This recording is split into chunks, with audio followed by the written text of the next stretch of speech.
तो योगी जी ने 3 घंटे पहले वादा किया कि 350 पार लानी है, पक्की 350 पक्की आनी 350 प्लस से है। और ये इस विधानसभा और लोकसभा चुनाव में ये पब्लिक ही अपना जवाब दे देगी। ऐसे उखाड़ फेंकेंगे जब यहाँ समर्थक वोट की चोट से खत्म, पार्टी खत्म, बीजेपी कैसे कर देंगे जब समर्थक तो यहाँ बिल्कुल लहरा के खड़े हैं। विकास ही विकास है, भाजपा पर विश्वास है। पैदाइशी जनसंघी है, जब एक सीट पैदाइशी जनसंख्या हाँ जी। ने बात रिला दी। मैंने तो देखिए सभी पार्टियों को बिल्कुल कटघरे में खड़ा कर दिया। बीजेपी हो, बसपा हो, सपा हो, कांग्रेस हो।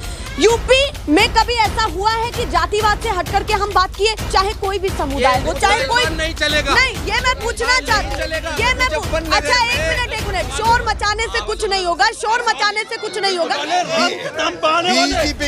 मंदिर के सामने क्या समझे सड़क का हल।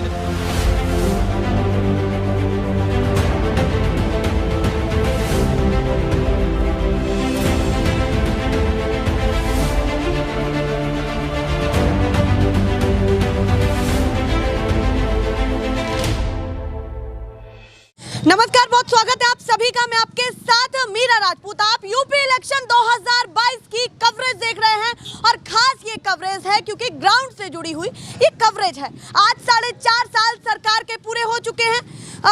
सीएम लगातार दावे कर रहे हैं कि रोजगार भी दिया और निवेश भी किया है हमने यूपी में। अब महंगाई को लेकर के भी चर्चा जोरों शोरों पर है।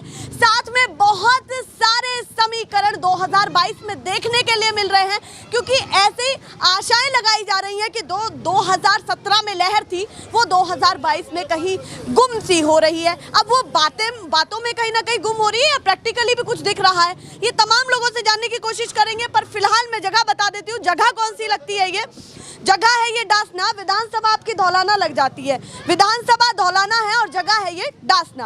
अब इसमें भी कुछ खास है और खास क्या है वो बता देती हूँ कि जिला ये गाजियाबाद लग जाता है। हालांकि ये विधानसभा हापुड़ के एरिया में आती है, जो जिला हापुड़ है। पर खास ये है कि जिला गाजियाबाद है और विधानसभा जो है धौलाना है, तो कुछ अलग है इस क्षेत्र में। तो बहुत सारे लोग आते जाते रुक गए हैं, कोई सामान लेकर के जा रहा है, कोई पहले से ही हमसे चर्चा कर रहा था, भैया इससे समर्थन देते हैं, इसको पसंद करते हैं। तो सीधे मैं इन लोगों से जानती हूँ मुद्दा इस बार 2022 के लिए इन लोगों के लिए होने क्या वाला है। सबसे पहले अपना शुभ नाम बताइए। रविंदर नागर मेरा नाम है जी। तो रविंदर नागर जी, इस बार समर्थन किसको और क्यों है आपका? और 4.5 साल अभी आज पूरे भी हो चुके हैं, तो क्या बड़ा संदेश आप यूपी की जनता को देना चाहते हैं? देखो जी, पसंद क्या है आपको? पसंद है क्या है, तो विकास हो रहा बहुत बढ़िया जी। सड़क बन गई, लाइट बहुत बढ़िया आ रही है, मतलब विकास बढ़िया हो बहुत बढ़िया हो रहा है। हाँ जी, और बदमाशी जो बिल्कुल खत्म कर दी गई है। कोई झगड़ा नहीं, कहीं झगड़ा कुछ नहीं है जी। और भ्रष्टाचार खत्म हो चुका। सब कुछ लिख के बैठे थे क्या? सब कुछ बोलना नहीं, ये बहुत बढ़िया सरकार अच्छा काम कर रही है जी। और आगे भी यही आएगा। हाँ, बहुत अच्छा काम कर रही है। हाँ जी, चलिए, कह रहे हैं कि काम से संतुष्ट है। यहाँ तो प्रचार भी हो रहा है, पूरा विकास ही विकास है, भाजपा पर विश्वास है।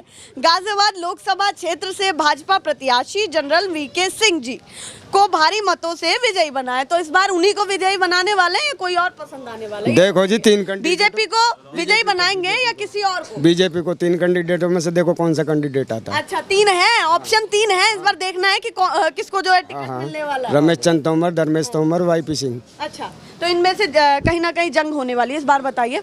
22 में सवाल अभी 22 तारीख में क्लियर हो जाएगा। योगी जी आ रहे हैं, क्लियर कर जाएंगे। 22 तारीख में क्लियर हो जाएगा। कहाँ योगी जी आ रहे हैं? ये आ रहे हैं जी यहाँ पे खेड़े में, पिलखुआ के पीछे। अच्छा, दादरी भी आ रहे हैं, पिलखुआ भी आ रहे हैं। प्रचार भी करने के लिए उनका सर्वे हुआ, उस सर्वे में हमने यहाँ पे सर्वे करवाया। वो उनकी आपने सर्वे करवाया? हाँ जी, तो उसमें सर्वे में जिसका जो नाम था, खास शख्सियत हमारे हाथ लगी है कि ये सर्वे जो है करवा रहे हैं। मतलब कौन किसकी ज्यादा लहर है? उन्होंने जो सर्वे करवाया उसमें करवा रहे हैं। नाम पूछ रहे थे कि भाई कौन रहेगा, तोमर जी, धर्मेश जी, वाईपी सिंह जी। तो वो जो उनके गए हैं ना, उसमें वो डिसाइड कर देंगे ना अपने आप किसको टिकट देना। हाँ, वो आपके सर्वे में क्या निकला है, किसको टिकट हमारे देना? सर्वे में ज्यादातर वाईपी सिंह थे। अच्छा, वाईपी सिंह थे। हाँ जी। मतलब धर्मेश तोमर और ये साइड हो गए सब, रमेश नहीं, हमारी तरफ से धर्मेश तोमर बहुत बढ़िया, पहले विधायक रहे हैं, उनने विकास भी बहुत अच्छा करा जी। हाँ, ये कह रहे हैं सर्वे में कुछ ऐसा नहीं। वाईपी सिंह जो एक शहरी आदमी है, उन्हें शहर में जाना चाहिए। धर्मेश तोमर एक गांव से जुड़े हुए हैं, गांव के आदमी है, बहुत अच्छा कुल काम। मिला के बनेगा ना भैया टिकट? तो सरकार ये किसे देगी वो तो उनके हाथ में है। ऐसा कुछ नहीं। सर्वे के ऊपर भी बन सकता है। बस खास बात ये है कि टी शर्ट भी उन्हीं की है और सर्वे भी उनका ही चल रहा है इनके हिसाब से, है ना? उन्हीं का सर्वे कर रहे हैं ना आप? नहीं, वो तो सर्वे तो मतलब करवा रहे हैं कि किसकी ज्यादा लहर है। हाँ जी, हाँ जी। चलिए, अब मुद्दों पर लौटते हैं। बहुत सारी चर्चा हो गई है बीजेपी के बारे में। 4.5 साल कैसे लगे हैं, क्या क्या पसंद आया है आपको, जरा बताइए। 4.5 साल बहुत बढ़िया लगे हैं, बहुत बढ़िया काम हुए हैं। बूढ़गढ़ी गांव है हमारे पड़ोस में। इस गांव में जो 30 साल से 35 साल से खरंजा था, आज जाके देख लो वहाँ पर डावर और 1.5 फुट रोडी पड़ी हुई है। मतलब उसको पहले से नहीं हुआ, कई सालों से नहीं हुआ, वो 35 साल से नहीं हुआ, वो आज काम हो रहा है। तो मतलब पूरी तरीके से संतुष्ट है। बिल्कुल तो संतुष्ट। इस बार यहाँ से आपकी विधानसभा से क्या लग रहा है कि कौन निकलने वाला है? जो कैंडिडेट होगा बीजेपी का निकलने वाला है, सपा का, बसपा का, ऑप्शन तो बहुत यहाँ तो सारे हैं। रिजर्व सीट है, यहाँ तो कोई दिक्कत ही नहीं है। अच्छा, रिजर्व सीट है ये? हाँ जी। ये बीजेपी की ही रिजर्व सीट है, उन्होंने कह दिया कि हाँ, क्या कह रहे हैं भैया? शाह फिरोज नाम है मेरा। आम पब्लिक की जो भी समस्याएं हैं वो पब्लिक के सामने है। रोड की बात करो, शिक्षा की बात करो, बिजली पानी की बात करो, सबसे बड़ी बात करो, इन लोग ये 4 साल 5 साल गायब हो जाते हैं जितने भी। कहाँ गायब कर दिया? आगे बीजेपी वालों ने अपनी बात रख ली। अब जो आम आदमी की बात है, मैं किसी पार्टी से बिलोंग नहीं करता। यहाँ की लाइट के हाल देख लो, रोड के हाल देख लो। रही बात शिक्षा को तो छोड़ दो, यूपी के अंदर जितनी भी खबरें छपनी है आप रोज की उठा के देख लो। क्राइम रिपोर्ट देख लो यूपी के अंदर, पिछली गवर्नमेंट और अब की गवर्नमेंट में कितना डिफरेंस है, आंकड़े उठा के देख लो।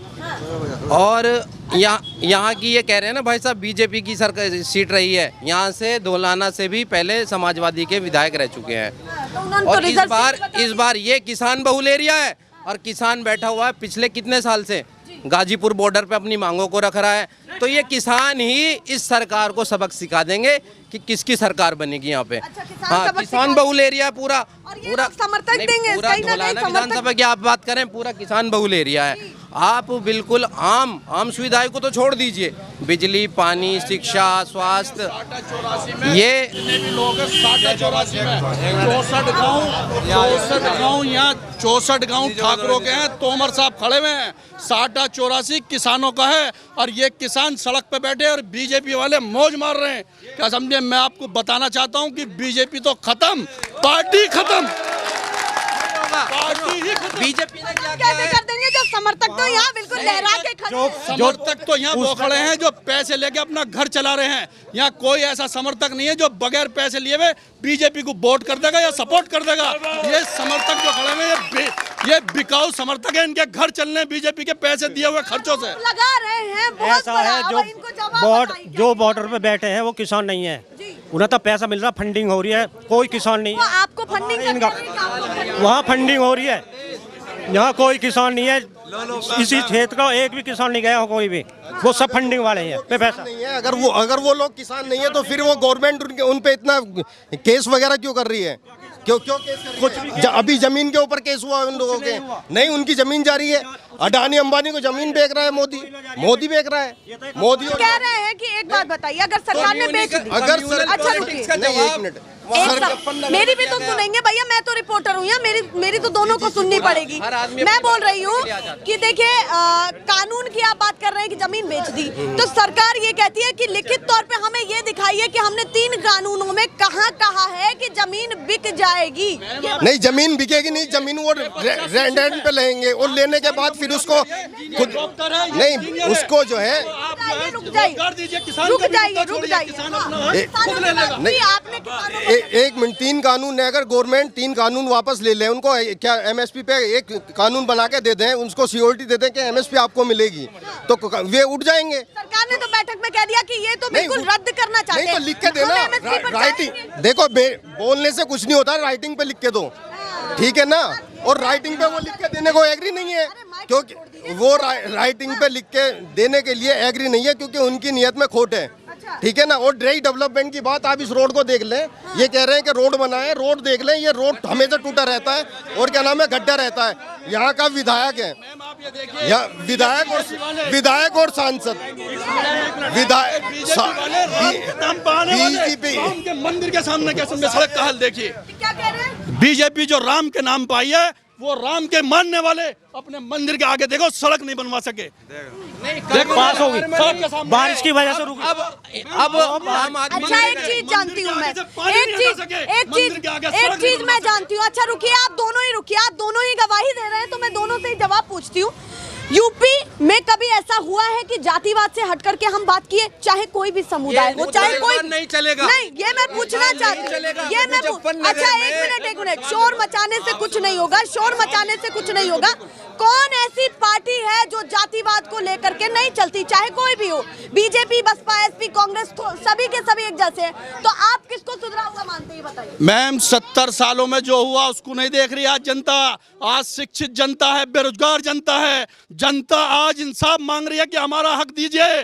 मोदी जी, वादों का दौर गया, इरादों का दौर गया। अब तो सिर्फ मैम जातिवाद को छोड़िए, हिंदू, मुस्लिम, सिख, ईसाई आपस में ये सब भाई भाई, क्या समझे? अब के वो जीतेगा तो हिंदुस्तान का विकास करेगा। आपने मेरी बात रिला दी। मैंने तो देखिए सभी पार्टियों को बिल्कुल कटघरे में खड़ा कर दिया, बीजेपी हो, बसपा हो, सपा हो, कांग्रेस हो, मैं सभी पार्टियों को कटघरे में खड़ी कर रही हूँ। कौन सी पार्टी ऐसी है जिस पर आप आरोप नहीं लगा सकते कि वो जातिवाद नहीं करती सभी ने क्या है, तो सभी ने मैं पूछना चाहती हूँ, ये बताइए, तो बड़ा मुद्दा ये है कि इस देश में, सूबे में, खास करके सूबे में केवल जातिवाद चलता है। मैम बड़ा मुद्दा ये है कि झूठे लोगों ने आकर के इस देश के लोगों को गुमराह करा, लोग बाग उनके बहकावे में आए, बहकावे में आने के बाद अब जनता धोखा खा के समझी है कि हमें जो है विकास चाहिए। जातिवाद, नफरतवाद और जो हिंदू, मुसलमान, तालिबान, कश्मीर, ये अब नहीं चलेगा। अब यूपी में विकास चलेगा। तो ऐसी कौन सी पार्टी है जिस पर समर्थन करेंगे बिना जातिवाद के? ऐसी पार्टी है समाजवादी पार्टी। उस पर तो खुद आरोप लगता है, उस पे अगर तो खुद आरोप, उस पे आरोप लगाने वाले लोग वो लोग हैं जो पैसे के लिए, क्या समझे, इस देश को गिरवी रख रहे हैं अडानी और अंबानी के लिए। घर इन कानून को बैठे हैं, इनसे पूछो कानून में बुरा क्या है, उसे टिकट क्यों नहीं बता पा रहे? इसके अंदर बुरा ये है, उसे ये बता ही नहीं पा रहे, कुछ है ना, नहीं बता पा रहे। टिकैत ने तो कई बार बताया है, ऐसे कैसे नजरअंदाज कर रहे हैं? उसने नहीं, कुछ नहीं, यूँ कहते कानून खत्म करो, खत्म करो, उसमें ये नहीं बता रहे बुराई क्या है। अच्छा ये कह रहे हैं आपकी, वो कह रहे हैं कि तीनों कानून रद्द करो, पर ये नहीं बता रहे पॉइंट टू पॉइंट की क्या, हाँ बुराई क्या है, उसे नहीं बता रहे। और सरकार ने बहुत अच्छा काम करा है, राशन बहुत मिल रहे हैं, सड़क बन रही है, सारे काम हो रहे हैं, अच्छे काम हो रहे हैं। कह रहे हैं राम मंदिर के सामने तो आप, ये तो लगा लो, बारिश हो रही है हर जगह, बारिश में शहर में पानी भर रहा, हर जगह पानी भरे पड़े हैं, सड़क टूटी पड़ी है, क्यों? बारिश ना, मौसम खराब हो रहा है जितना जी, इसके बाद में सड़क सही बन जाए। अब यहाँ पर और भी, एक मिनट, बहुत और भी लोग आए हैं, आप बताइए सर, आप क्या सोचते हैं, क्या करते हैं? देखिए, भारतीय जनता पार्टी हर मामले में विफल हो चुकी है। भारतीय जनता पार्टी ने प्रदेश का माहौल खराब करने का काम करा, अराजकता, दहशतगर्दी का माहौल कर दिया। आप देखिए इधर आसपास जितने भी गांव में सड़कें टूटी पड़ी हैं, नाली खड़ंजों का पानी लोगों के घरों में घुस रहा, लोग भूखमरी के कागार पर पहुंच गए हैं, बेरोजगारी बढ़ी है, गुंडागर्दी, लूट घसोट जो है चरम पे है उत्तर प्रदेश के अंदर। लेकिन माननीय मुख्यमंत्री जी गहरी नींद में सोए हुए हैं। 2022 जी जगह नहीं है, बिल्कुल भी जी जगह नहीं है। अगर जगह वे होते तो अराजकता, दहशतगर्दी, गुंडागर्दी खत्म होती। माननीय मोदी जी ने कहा था कि हम 15 लाख रुपए हर एक गरीब के खाते में पहुंचाने का काम करेंगे, हर साल 2-2 करोड़ रुपए देने का काम करेंगे, 2-2 करोड़ लोगों को रोजगार देने का काम करेंगे। लेकिन प्रधानमंत्री जी हर मामले में विफल हो चुके हैं। ध्यान भटकाने के लिए नए मुद्दे लेकर आ जाते हैं। मुद्दों की बात नहीं हो पाती। जी जी, मुद्दों की बात नहीं ये होती। कह रहे हैं मुद्दों की बात नहीं हो पाती। जी देखो बताइए। पहले एक तो किसानों वाली बात, इतना बड़ा क्षेत्र है, एक किसान की, हमारे की, किसी की भी वहाँ पर हाजिरी बता दो। दूसरी सड़कों की बात, 2 महीने से नेट पर अभी डाल करके देख लो, 28 रोड हमारे यहाँ पर ये क्लियर हो चुके हैं, जो बनने हैं, जिन गड्ढों बता रहे हैं। इस बरसात में बना के क्या उन्हें दोबारा तोड़वा दे क्या? इस बारिश में बना के दोबारा तोड़वा दे? टाइम के पास हुए में रोड कह रहे हैं बनेगा तो जब ना, जब बरसात का मौसम रुक जाए। नहीं, देखिए मैं बता रहा हूँ, उत्तर प्रदेश का बहुमुखी विकास माननीय अखिलेश यादव जी ने कराने का काम करा। बने बनाए काम का फीता काटने का काम माननीय मुख्यमंत्री योगी जी कर रहे हैं। योगी जी उसका श्रेय ले रहे हैं, जबकि समाजवादी पार्टी ने प्यार मोहब्बत भाईचारा पूरे भारत में, पूरे उत्तर प्रदेश में कायम करने का काम करा। और माननीय मुख्यमंत्री जी ने हर आदमी की सुरक्षा की जिम्मेदारी ली, अराजकता, दहशतगर्दी, गुंडागर्दी खत्म कर दी। अब मैं पूछना चाहता हूँ, ये यादव है बिरादर से, जब इनकी सरकार नहीं होती तो भाजपा में घुस जाते हैं, और जब सरकार होती है तो समाजवादी पार्टी का झंडा उठा के चलने का मतलब सदाबहार है, यही बात है, यही बात है। मतलब सदाबहार है जी। जहाँ ये सदाबहार हैं, लेकिन हमें अपने नौजवानों की, बेरोजगारों की, बुजुर्गों की, महिलाओं की सुरक्षा की बात करनी है, रोजगार की बात करनी है। कह रहे हैं सदाबहार फूल है आप। अब देखिए फूल को इसीलिए पैदाइशी समर्थन मतलब कर रहे हैं। पैदाइशी जनसंघी है, जब एक सीट पैदाइशी जनसंख्या हाँ जी, है। सनातन धर्म इंटर कॉलेज से गाजियाबाद से मैं पढ़ा था, वहीं से मैं बच्चा ही जब से उसी में लगा। ये झूठ बोल रहे हैं। ये गलत बोल रहे हैं मेरे बारे में, जीवनी के बारे में मालूम नहीं है। मैं यहाँ गाजियाबाद से आकर के मैं यहाँ रहा हूँ, ये मेरा मकान है बराबर में। और एक मैं तुम्हें एक बात और बता रहा हूँ, जो अभी 4-5 दिन पहले रोडों के बारे में, जो अभी 4-5 दिन पहले मतलब घोषणा हुई है, 3000 किलोमीटर डेली गड्ढा मुक्त होंगी। ये तुम आपको भी मालूम होगा ना, 3000 किलोमीटर कहीं बना हो नहीं, पूरे भारत में कोई रोड नहीं बना अभी तक, कोई रोड नहीं बना। अब गड्ढा मुक्त आता है, परसों पल्ले दिन ही टाइम में रोड बने थे, वही रोड जो है उन्हें रिप्लेसमेंट करने का काम मोदी जी कर रहे हैं। मोदी जी ने कोई नया रोड नहीं बनाया। लखनऊ एक्सप्रेसवे, ताज एक्सप्रेसवे, जितने भी प्रदेश के अंदर मेट्रो हाईवे सब अखिलेश यादव जी की देन है। योगी जी ने कोई काम नहीं को भी आपने उन्हीं का कह दिया एक है। मिनट जी, अखिलेश जी के लाए हुए हैं सारे काम। अखिलेश योगी जी ने कोई नहीं किया। योगी जी ने कुछ काम नहीं करा। अब आपको मैं बता दूं छोटी सी हम मिसाल, बताएंगे। पेरीफेल के एमपी हमारे योगी जी का बनाएगा। हाँ, बताइए छोटी सी मिसाल बता दूं, 5 किलो का गेहूं दे रहे हैं, 200 रुपए का थैला दे रहे हैं, अपना प्रचार करने में लगे, करोड़ों रुपए का प्रचार स्वाहा कर देते हैं, लेकिन बेरोजगारों का ख्याल नहीं आता। अराजकता कह रहे हैं प्रचार ज्यादा हो रहा है। खाना तो हम दे रहे हैं, खाना तो सबको दे रहे हैं ना। ऐसा है ना, गरीब आदमी पे थैला नहीं है, तो थैला में तुम्हें अनाज भी दे रहे हैं, चावल भी दे रहे हैं, सब चीज दे रहे हैं। आज की तो दिक्कत ही नहीं कह रहे, वो कह रहे हैं प्रचार क्यों हो रहा है? नहीं, प्रचार थोड़ी हो रहा, थैला में दे रहे हैं, तो फ्री में थैला मिल रहा है। तो दिया जाए फिर, बड़ी महामारी के अंदर हम सिलेंडर पे भी तो इतने पैसे बढ़े में। इधर से इधर ले लो ना, पेट्रोल अब से पहले इतना महंगा कौन सी सरकार में था? 400 से 900 का गिला गया सिलेंडर हो गया, 45 रुपए से 100 रुपए लीटर पेट्रोल हो गया। आम पब्लिक की जेब खाली करने पे लगेंगे। ये पूरी तरह से विफल सरकार है, चाहे सेंट्रल गवर्नमेंट की बात करें या स्टेट गवर्नमेंट की। ये पब्लिक इन दोनों गवर्नमेंट को उखाड़ फेंकने का मन बना चुकी है, और ये इस विधानसभा और लोकसभा चुनाव में ये पब्लिक ही अपना जवाब दे देगी। कैसे उखाड़ फेंकेंगे जब यहाँ समर्थक वोट की चोट से मतलब ये कह रहे हैं ऑफ द पब्लिक परेशान है, रोजगार से भी परेशान है। क्या समझते हैं इनमें कुछ भी नहीं? अब कुछ लोग जिन्हें तथ्यों का पता नहीं है, सत्य से दूर हैं, वो लोग चंद लोग हैं, वो लोग ही बीजेपी के बारे में सोच रहे हैं। मेजॉरिटी ऑफ द पीपल जो है, मेजॉरिटी ऑफ द पब्लिक वो डिसाइड कर चुकी है, वो देख चुकी है इस सरकार के वादे को, खोखले वादे जो गवर्नमेंट ने बहला फुसला के वोट ली थी, इस बार वो पोल खुल चुकी है और पब्लिक जवाब देगी इसका। वो कह रहे हैं वो आप मेरी तरफ भी माइक करो। आप आपकी भी एक मिनट 2013 में 550 रुपए का सिलेंडर था। 2013 में 550 रुपए का सिलेंडर था, लेकिन ब्लैक में बिकता था 1200 रुपए का। मैंने खरीदा, वो ब्लैक खत्म कर दिया हमने। आज के टाइम आज भी जब मिलता नहीं था, 1200 रुपए के हो रहे हैं। अब नहीं चल रहा है। घर पे ऐसा है, जो अब क्या सीट आई 350 आई बीजेपी की, अब क्या 350 सीट आ रही हैं। अखिलेश तो योगी जी ने 3 घंटे पहले वादा किया कि 350 बिल्कुल आनी है, पक्की आनी, 350 पक्की आएंगी। 350 प्लस से पार है। नहीं, बहुत हुई तेल की मार। अब की बार मोदी सरकार 100 रुपए के तेल पार पहुंच चुका है। कहाँ जाएगी मोदी सरकार, ये बताएगी गवर्नमेंट पब्लिक का। जो अब कहना तो सोनिया जीत पाने की, अखिलेश भी हारेगा अब जी, एमपी के चुनाव में अखिलेश भी हारेगा अब। चलिए, ये सर्वे चलता रहेगा, ये सारी बातें चलती रहेंगी, पर ये तो तय हो गया। इन कुछ लोगों की बातें हमने सुनी, सर्वे हमने सुना, तो ये तो हम समझ चुके हैं कि क्या होने वाला है यूपी में। टक्कर बातों में इतनी जबरदस्त है, तो आप सोचिए प्रैक्टिकली क्या होने वाला है ग्राउंड पर। और ये भी तय है कि बसपा कांग्रेस तो साफ हो चुकी है, आमने सामने केवल बीजेपी और सपा खड़ी है और कोई नहीं है। मतलब यूपी में इन दोनों में ही टक्कर रहने वाली है।